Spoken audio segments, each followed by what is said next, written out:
Okay, so this are all of the settings you need to change as soon as possible on your new Samsung Galaxy A16. So you can get a better Wi-Fi connection, so you can increase the speed of your phone, and even better, so you can enable and use all of the features and functionalities on this phone. But anyways, that being said, let's begin, as we always do, by talking about some connection settings. So let's come to the settings, let's then tap here on connections, and begin up here with the Wi-Fi. So let's tap on Wi-Fi, then let's tap on the three dots right here at the top right, then tap here where it says intelligent Wi-Fi, and as you can see, if I scroll all the way down, I have a tab called Connectivity Labs, which you will probably not have by default on your phone.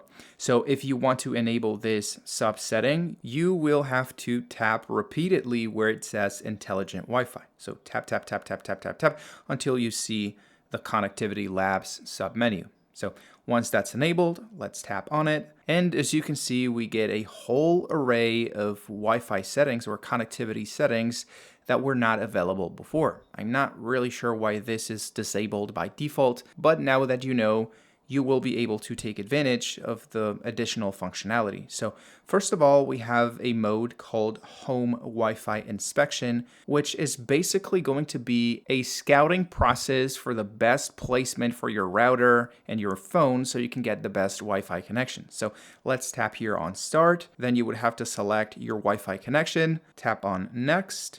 And as you can see, by default, most of the time it will say excellent, your home Wi-Fi network is well configured, but we can make it even better. So let's tap here on Next again. It is going to explain more or less the process. The phone is basically going to be guiding you around your house, looking for the best places for your router and your phone, so you can get the best connection possible. But anyways, that said, back here on the Connectivity Labs settings, if we scroll all the way down to Customize Wi-Fi List Settings, there is an option to show the band information for your connection, meaning whether you are connected to the 2.4 gigahertz band or the 5 gigahertz band. As you can see, once that feature is turned on, below the name of your connection, it will say either 2.4 or 5 gigahertz, so you know which band you are connected to. And this can be very helpful for those times when you need a good, stable connection. Now, more on Wi-Fi. If we tap right here on the wheel next to the connection name, there is going to be an option to share that Wi-Fi connection using a QR code. So it is going to ask you for your PIN for security reasons, but once you enter the PIN, there it is. Well, I'm going to blur it so I don't have to be covering it with my hand. You'll access a QR code that will help anybody with any device quickly connect to your home Wi-Fi without having to manually enter the passcode. This is very handy when you have people over. But anyways, let's come back here to the main connections page because there's also some Bluetooth settings we need to change. So let's tap on Bluetooth, then let's tap on the three dots at the top right, and then tap on Advanced Settings. Here you will find a very interesting option called Music Share. So the way this works is once you enable it, you will be able to connect multiple devices to the same Bluetooth speaker, so multiple people can be playing music without having to connect and disconnect from that speaker or Bluetooth connection every time you want to switch devices. So as you can see, you can choose which devices you share that connection to. You can choose everyone or your contacts. And you can also choose how much time has to go by until the feature gets automatically disabled. So if you choose 30 minutes to quickly share your Bluetooth speaker with one of your friends, then once they disconnect or stop playing music, the feature, without you having to come back here, will automatically disable so other people randomly another day don't connect to your Bluetooth speakers. But anyways, that being said, let's come back here to the main settings page. Then let's tap on Modes and Routines. And then down here at the bottom right, let's tap on Routines. So the way this works is we can actually create if-then commands with our phone. Like, for example, if Wi-Fi turns off, then open the calculator app. It is actually pretty cool. Now let's actually create one so you can see how it works. We have to tap on the plus icon right here. Then we have to choose an if. So if this happens, and in this case, as you can see, we can choose anything we want, any action or any trigger or anything like Wi-Fi connection turning off, a specific being in a specific place, anything really. In this case, we are going to choose an app opening. So let's tap there. Let's choose the calculator, for example, hit done. So if the calculator opens, then we can also choose between many options and settings. Then the Wi-Fi connection, in this case, will turn off. If the calculator gets opened, then the Wi-Fi will turn off. Let's tap on save. Let's give it a name, in this case calculator. We can choose a color, we can choose an icon, and there it is. We have an active routine in our phone. Now, in practical terms, as you can see, the Wi-Fi connection on the phone is turned on by default, but if we open the calculator app, there it is, the Wi-Fi connection will turn off automatically. And if we leave the calculator app, this is going to take a couple seconds, but eventually the Wi-Fi connection, there it is, will be active again on the device. But anyways, back here on the main settings page, let's scroll down to advanced features, and then let's tap on motions and gestures. As you can see, we have the option to lift to wake, which I think it's turned off by default, but I heavily recommend you turn it on. The way it works is actually pretty obvious. So you can lift the phone and it will wake, like the name suggests. Then you have the option to double tap to turn on screen and to turn off screen, which once again, like the name suggests, helps you turn off the screen with a double tap and turn it on with a double tap. Then we have the option for the phone to alert you when it's picked up. So if you turn the feature on and you receive a phone call, there it is, but you miss it, the phone will basically notify you or vibrate and make noises when you pick it up again to notify you that you have a missed phone call. Now, more in the same vein, we have the option to mute with gestures. So if you turn it on, you can actually place your palm on top of the phone to mute any notification or phone call, which I'm actually going to try right now in real time. There it is. You can actually just place your hand like that, tap on the phone, and the phone call or the notification will stop making noises and vibrations. Let's swipe Brad Pitt away. And then, well, we also have the option to palm swipe to capture, which basically works by just swiping your palm like this across the display, but I've actually never been able to make it work. I'm actually pretty confused because I have multiple Samsung devices and I've never been able to make this feature work with any of them, like using the palm closer to the phone, further away from the phone. I just have never been able to make palm swipe to capture work on any of my Samsung devices. But anyways, back here on advanced features, let's tap where it says side button, because there's actually multiple functionalities, potential functionalities for the side button or power button on the phone. So we can choose to double press to open an app. In this case, any app pretty much that is on your phone will work, and the flashlight, which for some reason is the only quick toggle that's, an option here on the app page. They could have used, other quick toggles like mobile data or, I don't know, sounds or anything else, but no, it's apps or the flashlight. Then you have the option to double tap for quickly launching the Samsung Wallet, or you have the option to double tap to launch the camera. So in this case, let's try it with the flashlight.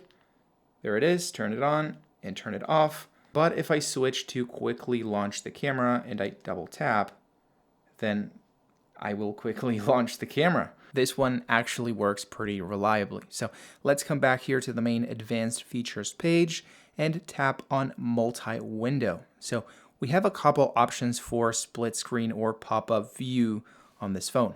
As you can see, we can swipe up for split screen, which basically works by swiping your two fingers up. As you can see, it's turned on, so it should theoretically, there it is, open a split screen view. So I can use two apps at the same time.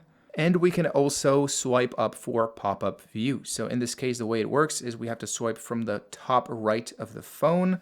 We can also choose a slightly bigger area. There it is, so it's easier. And there it is. We can just quickly create a pop-up view of the settings app without having to go into deeper settings. It's pretty easy. But anyways, once again, here on the advanced features page, let's tap on Dual Messenger all the way at the bottom, which is a feature that will let you create multiple accounts with multiple phones for compatible messaging apps. In this case, as you can see, we have WhatsApp, Snapchat, and Facebook. So let me show you how it works with WhatsApp. We can just turn it on and then install a secondary copy of WhatsApp. And just like that, as you can see, we will have a second WhatsApp app on your phone that you can attach to a second phone, and you can have a secondary contact list and a secondary row of conversations. This is very useful for those of you who have a business phone and a personal phone, but you don't want to have two physical devices. So in this case, you can just have one phone with multiple phones in the phone and multiple messaging apps within the phone. But anyways, that being said, let's move on to something a little more fun.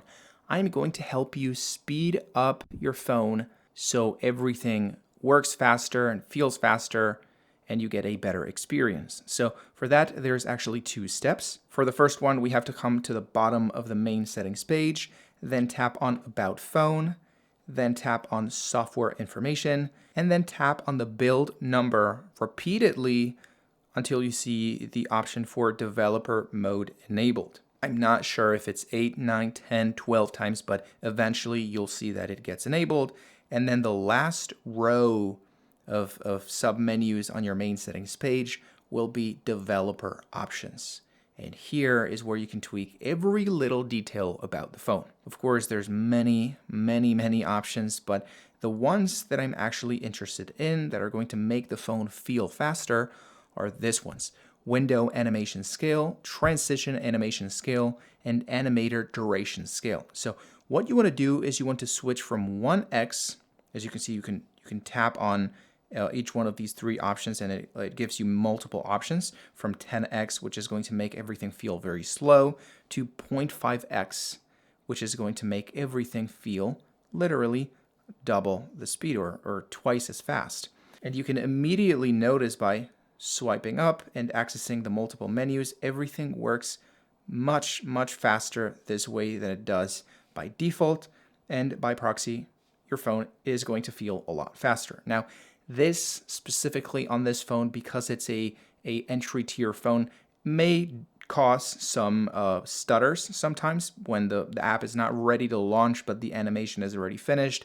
But most of the time, it is just going to make the phone feel a lot faster. But if that is not enough and you want even more speed, you can actually disable animations altogether.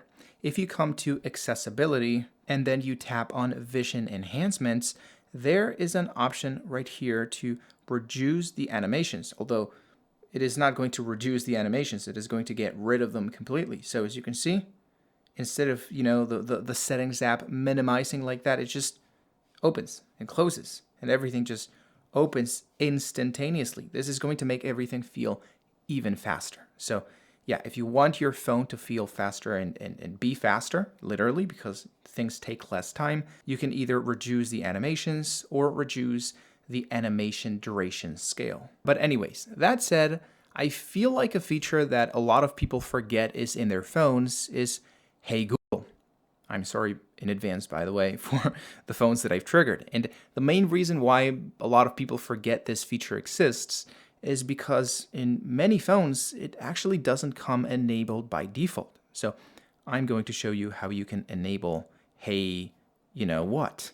I'm not going to trigger your phone again. So you want to come here on the main settings page to the Google sub-setting, then tap here on All Services, and then tap on Search Assistant and Voice. Once here, you are going to tap on Google Assistant, and then you are going to tap on Hey Doodle and Voice Match, and turn on Hey Doodle. So it works when you say Hey Doodle.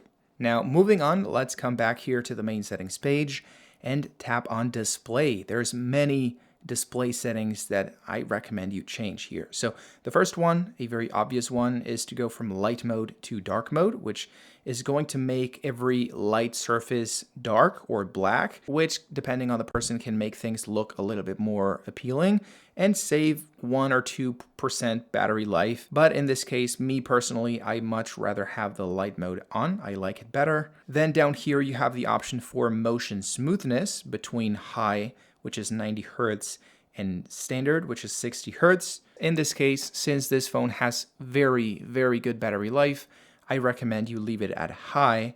But if you want to save as much battery life as possible, then switch to 60. If you do this, the phone is going to feel less fluid, so to say, but you will have more battery life. Then down here, you have the option for an eye comfort shield, which, as you can see, if I turn it on, is going to make everything look very warm, which in theory is better for your eyes because it eliminates all of the blue light on the phone.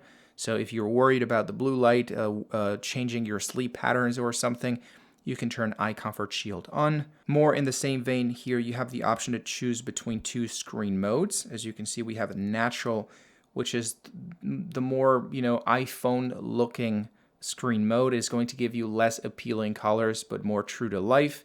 And then Vivid, which is the traditional Samsung color style, which, is a little bit more appealing. It's a little bit more contrasty, but it is also less true to life.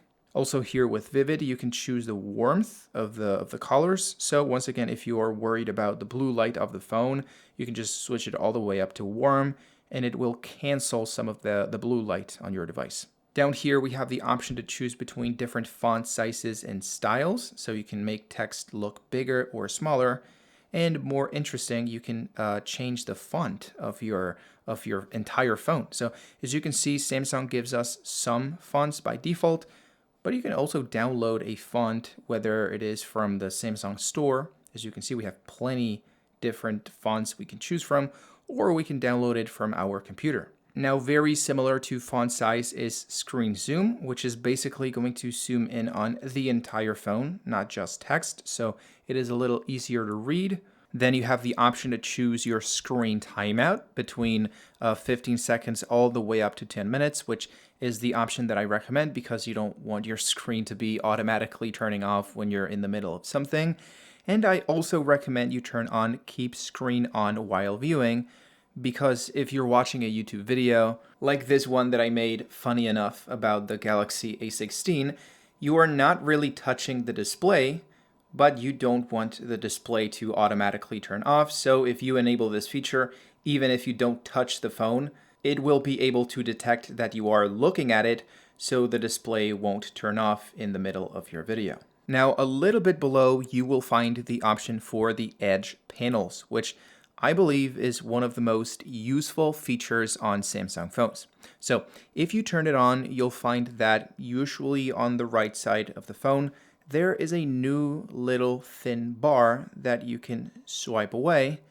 And that, as you can see, gives you access to your most recent apps and some other apps you've selected. As you can see, if you tap on the edit button, you can actually choose which of those apps show up. So you can, for example, delete Drive and replace it for the camera and Facebook, for example. And you can also choose other things beyond apps. So if you tap on panels right here, you can choose between apps, contacts, widgets, the weather, for example, reminders, smart things. So it's not only limited to your most recent apps. You can actually swipe like this and go to other submenus or quick menus for other kinds of information and things you can interact in some way with. So yeah, as I said, this is one of the most useful features on Samsung phones. And although I'm pretty sure most of you already knew about the existence of the Edge panel, there are some extra functionalities that I'm pretty sure you didn't know. So the first one is that you can actually tap and hold on an icon and drag it to the home screen to create either a split screen mode menu or a pop-up window. So if you drag it in the middle, as you can see, it is going to create a floating window for that app that you can, let's wait for it to load. There it is. You can actually drag around the display as much as you want. You can also make it smaller or bigger, so you can have a little window that's compatible with using another app in the background. And as I said, if we grab the app and place it all the way at the top or all the way at the bottom, we can open a split screen menu, so we can use two apps at the same time. But anyways, back here on the display settings, if you keep swiping down, you'll find the navigation bar settings.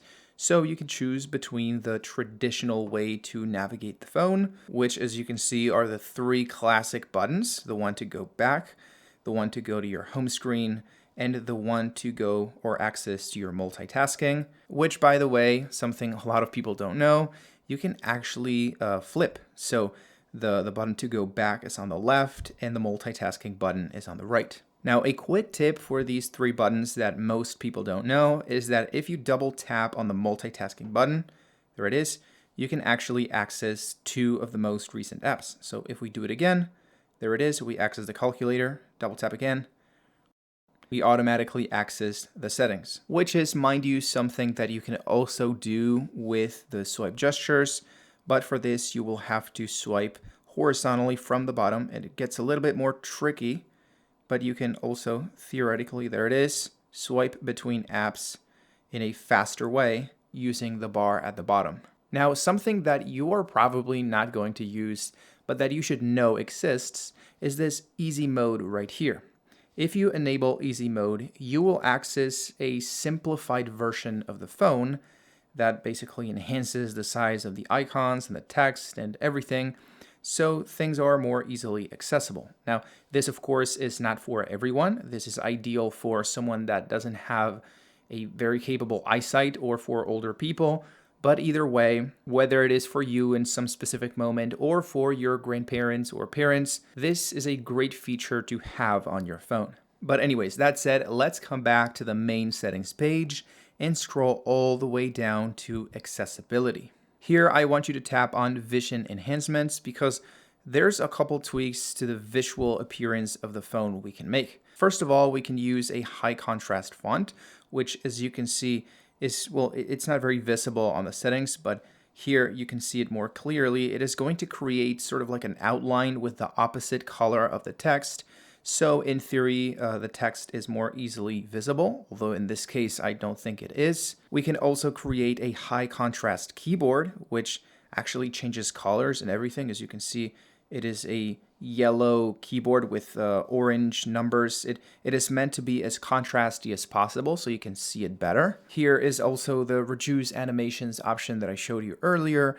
And then we have an extra dim option that I have enabled. For some reason, I should probably disable the feature. It basically makes the phone look a little bit dimmer. So as you can see, if I crank the brightness all the way up, this is how it looks with the extra dim mode, and this is how it looks without it. So if you are using your phone at night and the lowest brightness possible is still a little too bright, you can enable extra dim for the minimum amount of brightness possible. Now, the cool thing about this mode is that there are some customization options. So if you tap on extra dim, you can actually choose, let me turn it on, you can actually choose the intensity of the effect. So if you lower it to the minimum, it is barely going to have an effect on the brightness of the phone.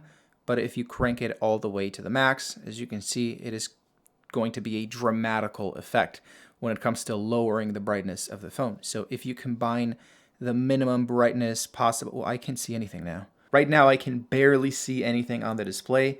And if I crank it up to the max and turn it on, I cannot see anything right now, literally anything on the display.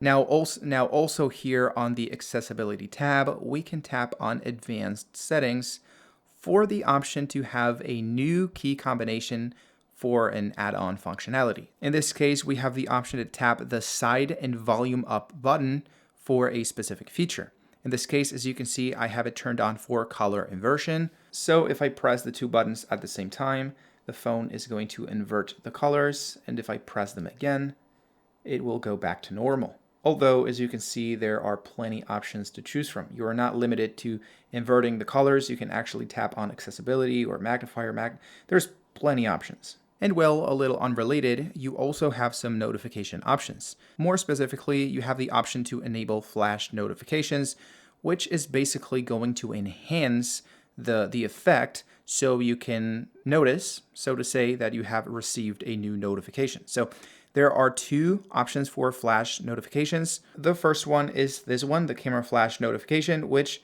as you can see, if we turn it on, it is going to make the camera flash beep so we can see more visibly that we have a new notification. And then there is the option for a screen flash notification, which is going to make the entire screen beep with one chosen color between this ones right here. So once again, we can tell more easily that we've gotten a new notification. And in both options, we can choose your phone calls and your text messages, which are the things that are probably going to be more urgent when it comes to responding or noticing. And of course, I could not leave this video without giving you some battery optimization tips. So if you come to the battery settings right here, you'll find first off the power saving mode, which is basically going to turn your phone into a minimalistic display with just the bare bones minimum features to function, like the phone and the messages in your gallery, so you don't waste unnecessary battery life on other things. If you really need to contact people and you're in the middle of nowhere, this is the type of feature you want to have on your phone to get as much battery life as possible. And of course, you also have the option to protect your battery. So if you tap on battery protection, you can turn it on for a basic functionality and adaptive functionality, which is going to give you a little bit more battery protection at the expense of some more limitations, and then maximum, which is going to give you a lot of battery protection, but with some caveats, like the fact that it won't charge beyond 80%. So ideally, you probably want to keep it at basic. The battery is very good on this phone, and you're probably going to have a good battery life for the next 4 to 5 years, so you don't really need anything beyond basic, at least in my opinion. Oh, and of course, some basics. You should always come to the battery settings, swipe all the way down, and then tap on Show Battery Percentage. If you don't, you won't be able to see the battery percentage on your top bar. I think sometimes this comes disabled by default for some reason. And then you should always tap on Charging Settings and turn on Fast Charging, which always, or at least most of the time, comes enabled. But on some phone models in some countries it comes disabled. This is something you'll always want to have turned on, because if not, you'll be charging your phone at a very, very slow pace. But anyways, I think that covers pretty much all the important relevant settings on the A16. So yeah, if you liked the video, please leave a like. Please tell me in the comments what you think about the entire video or a specific tip that I gave. And I hope to see you in a new video.